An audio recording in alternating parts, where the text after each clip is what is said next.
So the last talk of this meeting is from Laura Rosales Ortiz from UNAM.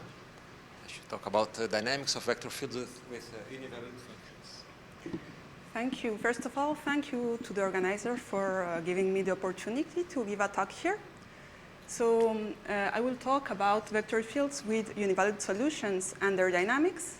And this is an ongoing and joint work with Giulio Rebello and Helena Reis. So the plan of the talk is it is divided into parts. The first one, I will give some definitions and motivations, and the second part, the results. Okay, so before starting, during this talk, M will denote a complex compact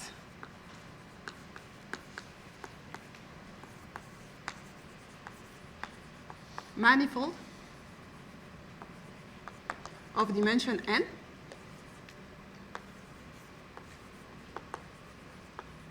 X will denote a holomorphic or meromorphic vector field. So hol or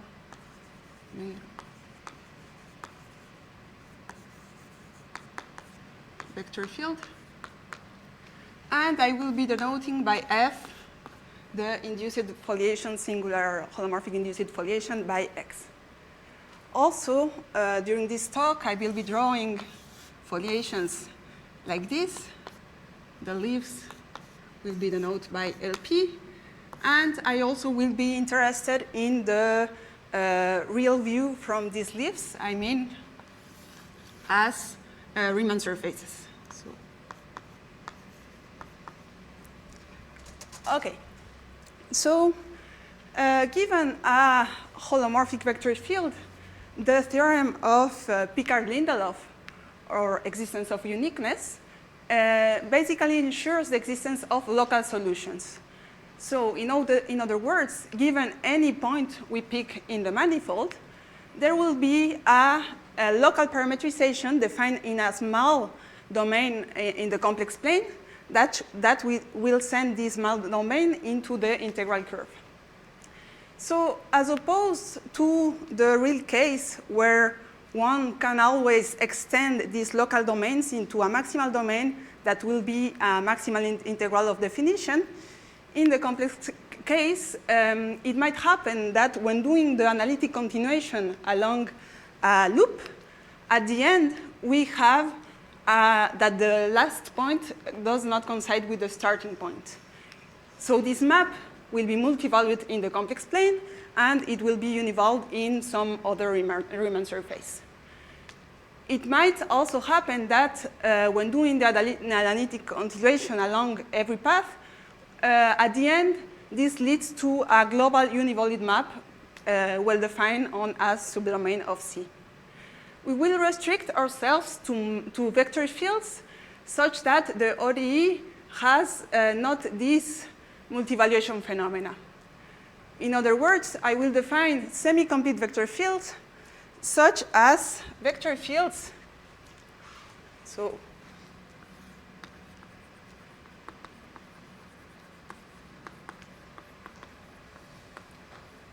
I will denote semi-complete usually by SC. So these can be thought as vector fields such that their solutions have global parametrization that are univalued and defined in some domain in the complex plane. So all solutions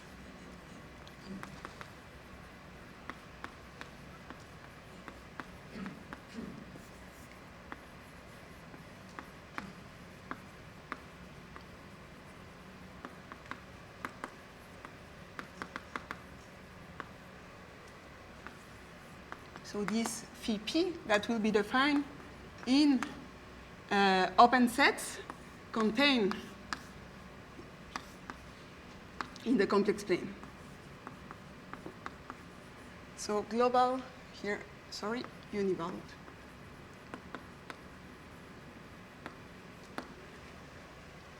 Okay. So some things I want to say about these vector fields. The first one is that actually what can define semi-completeness in subsets of the manifold. So this is a local property. It is a well-behaved property in the sense that it is stable on the restrictions.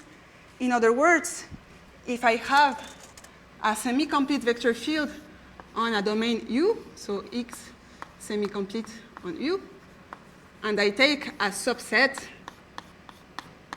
V inside U, then X will be semi-complete on V.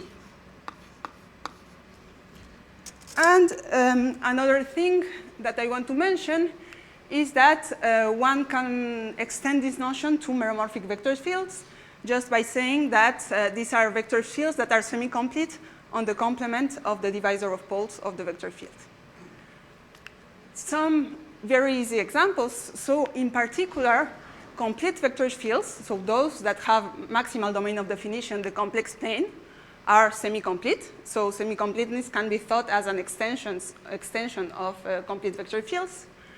And very easy examples, in dimension 1, if you take z to the z, the solution is given by the exponential map, so which is defined in the whole plane. So this is a complete vector field. Z to the square, the solution is given by this form, which is defined in the complex plane minus 1 point. So this one is semi-complete. And a third example is z to the 3 that has the solution given by this formula. So there is a square root, some multivaluedness appears. So this one is not semi-complete. OK. So this notion was introduced by Giulio Rebello and Etienne Gis in the late 90s. But somehow it was already present in literature since, for instance, Painlevé. In fact, Painlevé was interested in looking for ODEs such that the solutions were uniform.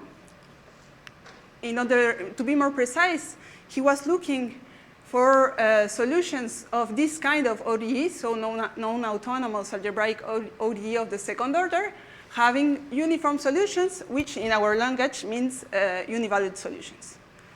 In that sense, the notion introduced by Giulio and Gis is a kind of equivalent notion, but for ODEs that arise from a vector field. Coming back to Painlevé, in his way of looking this kind of differential equations, he found some obstructions and he defined a wider class of ODEs.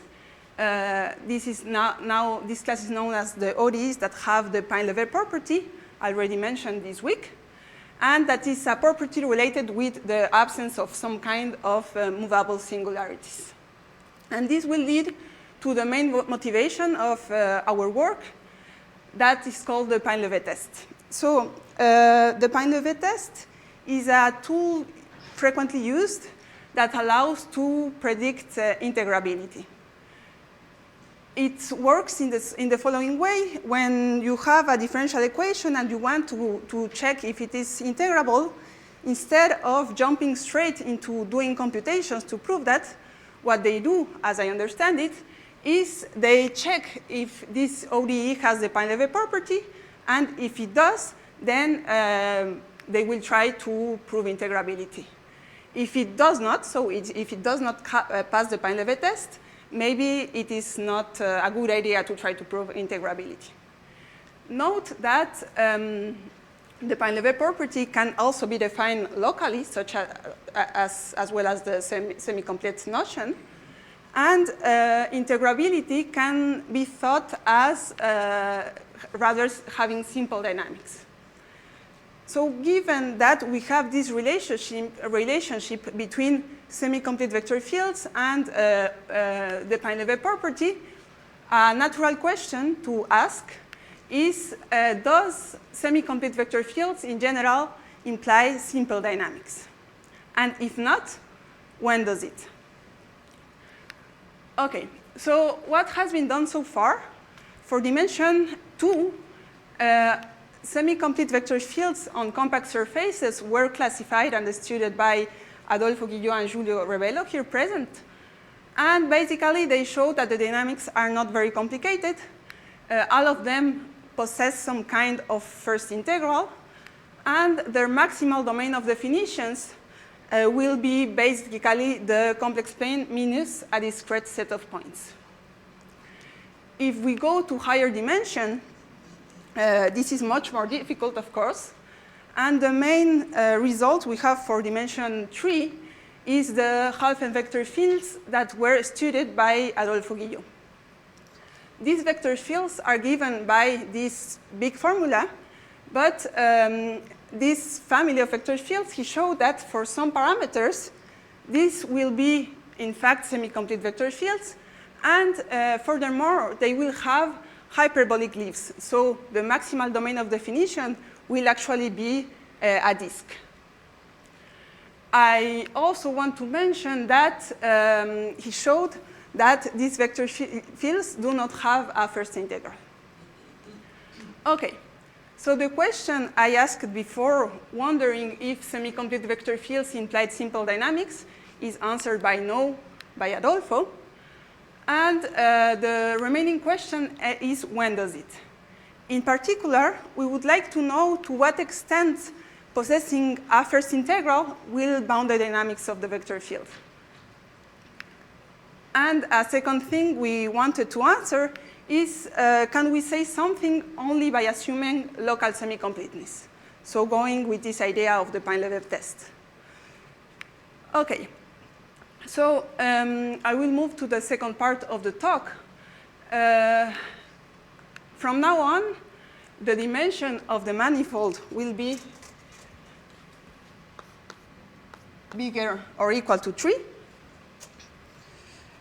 And as I already mentioned, the goal, broadly speaking, is to try to find local conditions to tame the dynamics of semi-complete, to tame the dynamics.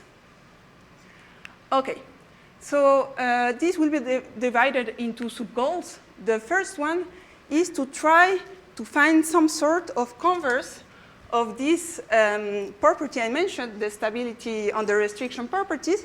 In other words, if I have a semi-complete vector field on a small set, can I conclude that the vector field is semi-complete on a bigger set? So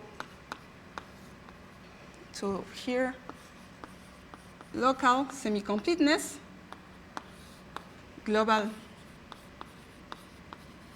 semi-completeness. So this is the first step or sub-goal.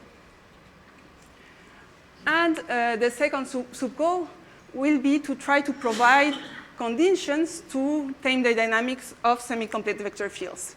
So once we have this result, then we would like to have some results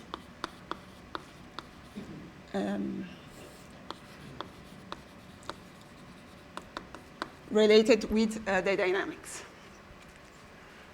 Okay, I have been saying the word dynamics and dynamics, but there are many ways to interpret the dynamics of a foliation.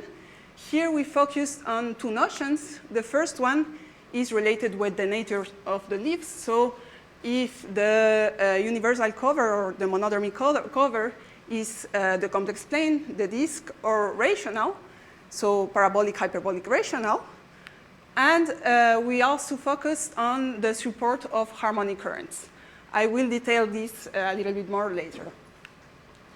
Okay, so the first theorem, the one that is related with this first sub-goal of local semi-completeness to global semi-completeness, can be stated as follows. We keep the notations and we had before, but we assume now that the divisor of poles consists on a unique irreducible component that will be invariant by the vector field.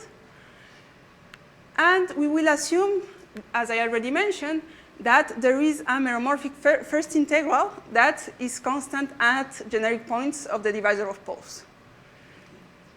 Okay, so if X is semi-complete on a neighborhood of the indeterminacy set of the first integral, then X will be semi-complete on the whole manifold. Let me make a picture here. So M, compact, we have somewhere some divisor of poles that I am denoting E. We have some foliation and some foliation here.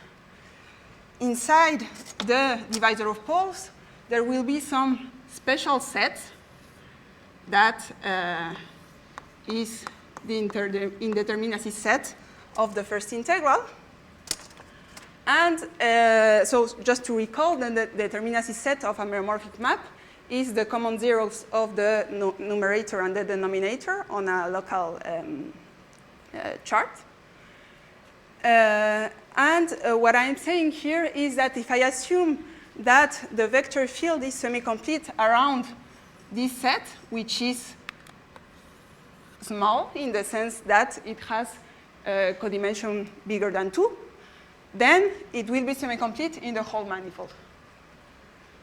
I also want to mention here that, yes, so see, this goes in the idea of what I already mentioned, giving local hypothesis around a small set and getting some global property. So this is a friendly version of a theorem a little bit more general that we proved. And now we can move to the second part, the one related with the dynamics. OK, as I already mentioned, there are many ways to interpret what it is, the dynamics of foliation. So a way to understand the dynamics of a foliation is by means of the holonomy pseudogroup, the transverse dynamics of the holonomy pseudogroup. So I will not go into details because of time, but there is a way to measure this complexity of the dynamics of the holonomy pseudogroup by means of what is called the growth of a group or a pseudogroup. And there is a relationship between the nature of the leaves and this growth of the pseudogroup. Just I want to mention that, in general, when one has a parabolic leaf, the growth of these transverse dynamics will be less big than if we have a hyperbolic leaf. So the second notion that I want to talk about is related to the location of the dynamics, and this we done through the notion of support of harmonic positive foliated currents. I will also try to define this very quickly later. OK, so theorem 2, the one related with the nature of leaves, and theorem 3, the one related with the harmonic currents. OK, we keep the same assumptions as before, but now, so we have this meromorphic first integral, but now I will assume that the vector field is globally semi-complete, since I already have a result with the same assumptions that from local semi-completeness goes to global semi-completeness. So the theorem says the following. If we assume that local branches accumulate on a discrete set of points, then all the leaves are of parabolic type, meaning that it will, the maximal domain of the definitions will be the complex plane minus some discrete set of points.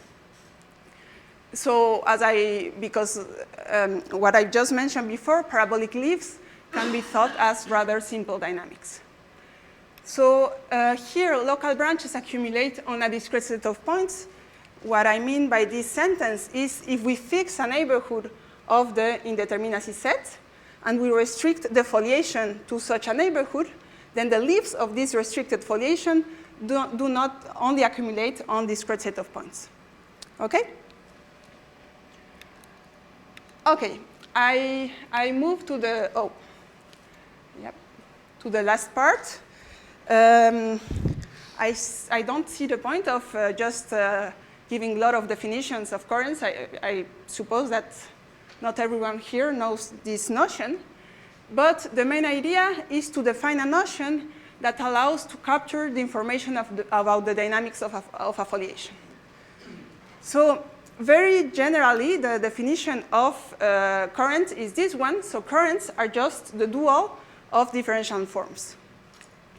So as an example, one has the integration current.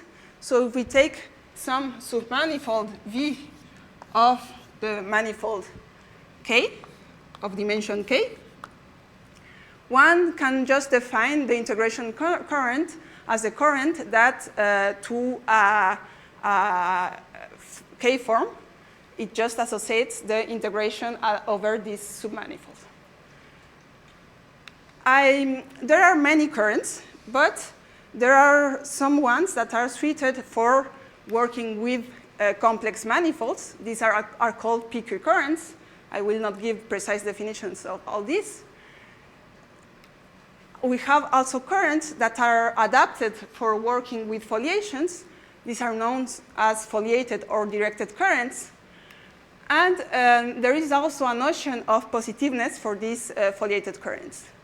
And finally, since we have this duality between forms and currents, there is a notion also of closed current and harmonic current. So what I want you to keep in mind is that there are very special foliated currents that will be in correspondence with some measures that will be invariant by some operators and will be suited to work with foliations. The first special foliated currents are called closed positive foliated currents. And these ones are related with holonomy invariant measures. This is a result of Sullivan. And just to give a little bit more of insight about these currents, locally, if we have a closed positive foliated current, it can be written as this formula here. So here, to explain this, if you take some flow box of the manifold, and you take plaques, here P alpha, consider the volume of the plaques. And then you will have a measure on the transverse sections that will be actually the holonomy invariant measure. And then you can move this plaque and integrate along the transverse section with respect to this measure. So this gives the local expression of a closed positive foliated current. In the case, so it turns out that in general, foliations do not admit this kind of currents or measures. So that's why Lucy Garnett, on her work, generalized this notion of closed positive foliated currents, and she defined the notion of harmonic positive foliated currents. These are currents that are also given by locally by this kind of formula, but with a weight that will be an harmonic function here and here. Oh, yeah. Now we will also have a measure on the transverse section, but this one will not be a holonomy invariant measure. She, in her work, she showed that actually there is some measure called harmonic measure that will be invariant by some other operator. So this measure here in literature usually is not what she calls the harmonic measure. Okay, so this, I was trying to give a little bit of intuition about this notion. Okay, so the last theorem I want to present is work in progress, and it says with the same hypothesis as before. So we also have this first integral. Then we have one of the two following things. Either every foliated positive harmonic current will be indeed closed, so of the first type, special type I just defined, or every foliated positive harmonic non-closed current will have its support contained in the indeterminacy set. So the moral of all this story, either theorem 2 or theorem 3, is that the dynamics are happening in a neighborhood of this set that is rather small.